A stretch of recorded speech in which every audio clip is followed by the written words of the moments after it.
So people seem super divided on Netflix's Avatar The Last Airbender live action.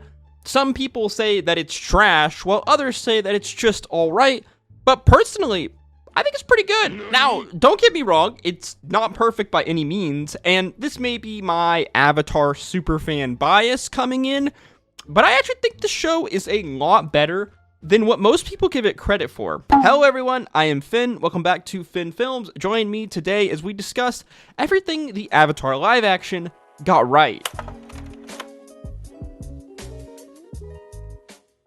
I think that by far one of the best things that the Avatar live action does is managing to capture the same feeling and atmosphere of the Avatar The Last Airbender world from the animated series. I'm talking like everything from the costumes to the set designs, the bending special effects to the music from the animated series.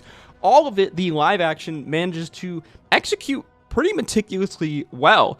The Avatar The Last Airbender world is this really super broad, fleshed out kind of fantasy world that is very much inspired by like real world ancient cultures in society around our world, our real world. The lore itself has literally like thousands of years of history and is largely inspired by real world societies and cultures through our history, the most obvious being the Inuit culture, which inspires the water tribes, as well as ancient China, which inspires many parts of the Earth Kingdom. Capturing this world, this atmosphere in a live action is no easy feat, but it is essential for this live action to be good at all, yet they seemingly executed it, at least to me, pretty flawlessly.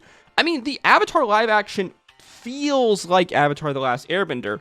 Visually, the live action is extremely loyal to the animated series. Most cities and places are essentially one-to-one from animated series to live action, and if anything, the live action, I think, does a really cool job in sometimes expanding on the scope and the epicness that the animated series creates. All of the characters, even down to like all of the extras, are basically taken directly from the animated series in how they dress, how they look, their culture, their ethnicity.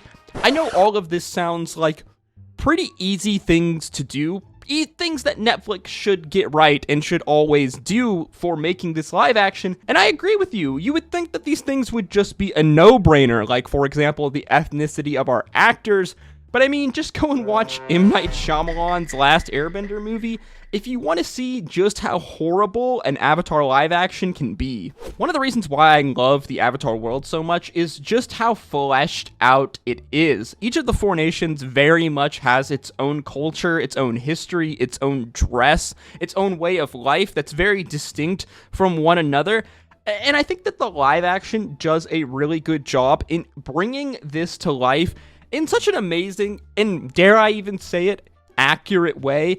And this show is just fucking beautiful. I mean, CGI has come a long way, let me tell you, since M. Night Shyamalan's Last Airbender movie. And let's be honest, the budget for this live action was going to be massive. So visually, this show always should have looked good. Basically, all of the bending CGI, in my opinion, looks great and is pretty believable, especially the firebending specifically. Though there was that one scene early on in episode 1 when Aang goes into the Avatar state where Aang does look a bit like an alien. Overall though, as a whole in its entirety, I think that the Avatar live action does a pretty amazing job in capturing the atmosphere and the depth of the Avatar world, which is really the foundation on which Avatar The Last Airbender needs to build if they wanted to avoid ruining another one of my favorite childhood shows with a live action. Thanks, Netflix. Probably my favorite thing about Avatar The Last Airbender, just in general, full stop, is the characters, their growth, and their development that the main cast of Team Avatar goes through. And Katara, Sokka, and Zuko all have pretty massive character growth and progression throughout all of our story. Hello, Kat. Over the course of Avatar The Last Airbender, we see Team Avatar, all of these characters, undergo some massive character growth and change, each having their own, personal challenges that they need to overcome across the, 3 seasons of our story. We see Aang grow from this really dorky 12-year-old kid into a wise and powerful leader while dealing with the daunting task of trying to be the Avatar and saving the world while still remembering who he is as a person. Katara deals with the pain and trauma of losing her mother and gaining mastery over waterbending while dealing with her feelings for Aang. Zuko goes on one of the best redemption arcs of like any character in all of media as he comes to terms with the pain that his father had put him through as a child, the horrible acts that he and his nation have committed in the Great 100-Year War, and a realization that the thing that he always wanted, his father's recognition, is not at all what he thought it would be, and that his real family, that the real approval that he wanted to get, was right there with him the entire time, in our main man, Uncle Iroh. And then there's Sokka. Man, don't even get me started on Sokka. Sokka goes from this, like, snarky little misogynist prick to a lovable goofball and an inspiring leader, a skilled warrior, a skilled tinkerer. This guy, besides Zuko, might have some of the biggest character growth, like, in all of Avatar. The characters in combination with the amazing lore of the Avatar world is why I love Avatar The Last Airbender, and it really seems like the Netflix writers, the people who adapted this story, seemed like they understood this in the way that they wrote and casted these characters. Of course, they did make some minor tweaks to the characters. I was sad we didn't get to see Sokka go through his kind of red pill arc, as it's really just this great moment of character growth that happens to Sokka very early on in our story when Sokka meets Suki on Kyoshi Island. But even without this, they still absolutely, I think at least, nailed the Sokka-Suki character relation and just Sokka as a character in general, from his loyalty to this cocky attitude he has and his stupid, dorky humor. And that idea really goes for all of the characters in the live action. By far and away, though, my favorite thing about the Avatar live action is Zuko and Iroh. They are probably my favorite characters in Avatar The Last Airbender full stop in general, and I think the live action got everything right about them as characters and their relationship. Obviously, Zuko's whole entire deal is that he wants to catch Aang so he can return home from his banishment, reclaim his spot as heir to the Fire Lord, and finally gain his father Ozai's approval.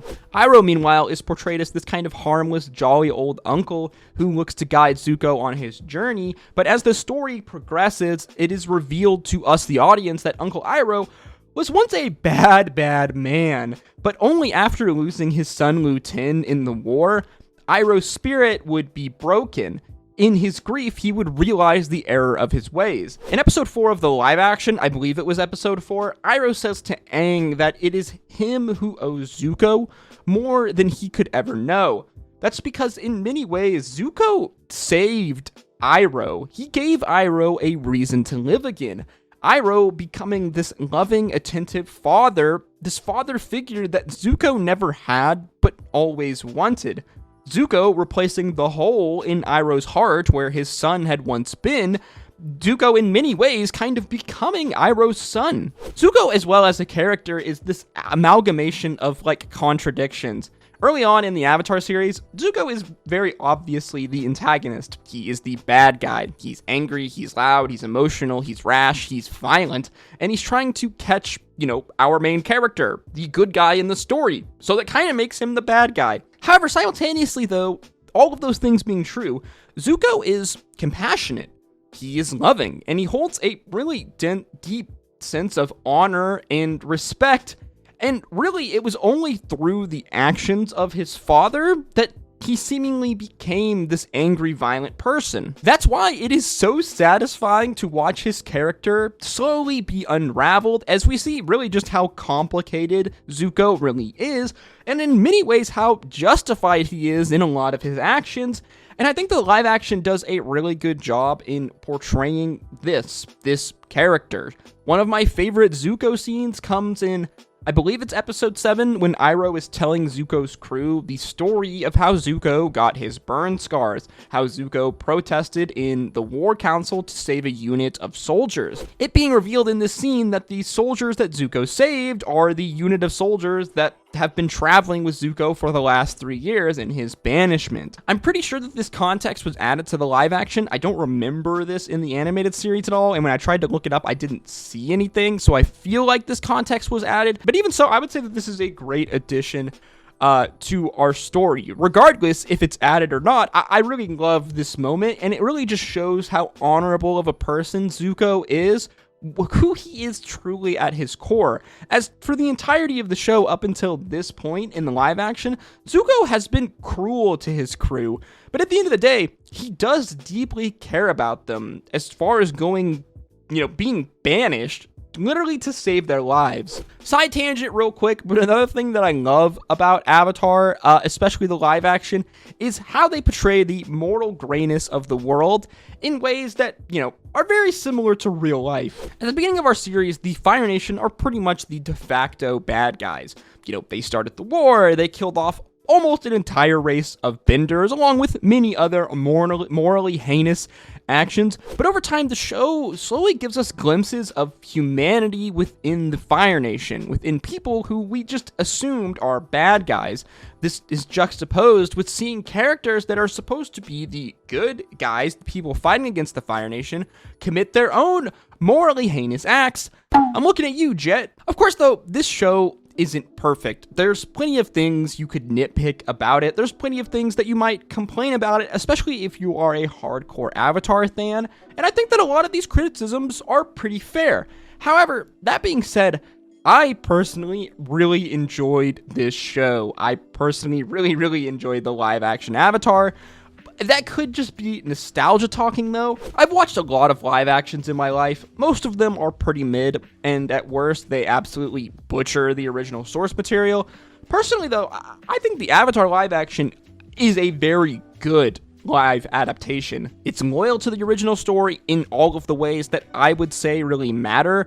The atmosphere of the world, the many characters and their personality quirks, just the story in general, really all the things that make Avatar The Last Airbender one of the greatest animated shows of all time. I think the live action did a good job in capturing these things. To everyone's surprise, including myself, the Avatar live action is actually pretty freaking good. 7.4 out of 10. As always, guys, these are just my thoughts and opinions, so feel free to disagree with me in the comment section down below. What was your favorite thing about the Avatar live action, and what did you hate? If you did enjoy the video, please make sure you like, comment, and subscribe, as your engagement with this video helps to put the video into the YouTube algorithm, and subscribing to the channel is the easiest way to support me and help keep the channel alive. As always, guys, thank you so much for watching. I hope to see you in the next one. Drink your water, hug your mother. Until next time, peace, love, adu.